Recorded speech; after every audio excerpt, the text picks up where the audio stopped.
A senior SES volunteer has broken ranks to savage the response to the Maribyrnong floods last week, saying residents could have been given hours more to prepare.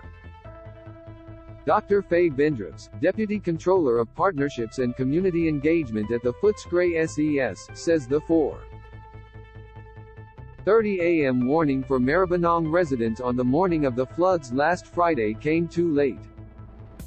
If you look at some of the reports in the media lately of senior hydrologists and ex-employees of Melbourne Water, they have said this week that the residents could have been warned 6 to 9 hours earlier, she said.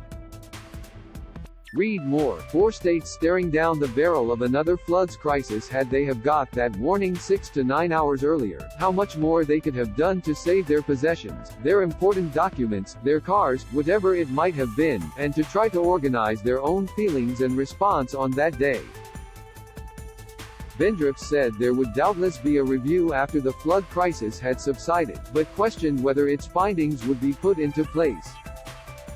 It seems the next time around those learnings aren't remembered or aren't implemented and we go through the same problems again, and again, and again, she said.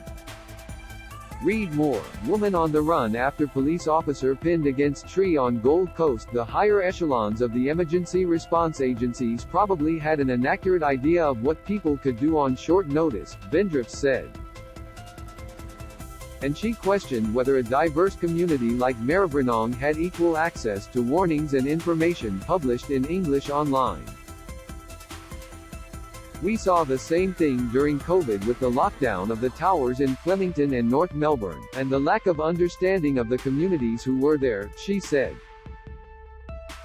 Read more. CCTV captures dogs leaping at baby and pet labradoodle in Perth suburb. We need to involve the community more in emergency response and emergency management because they are the ones, if you like, who are the end users. They're the people in the end having to manage themselves and manage their own lives when it disrupted catastrophically. Bendrups admitted it was very difficult to take a stand against her fellow emergency responders. But really it's time that these things came out into the open because we're there to serve the community, she said. We're not just filling in time. Read more. How you can help those impacted by Victoria's floods.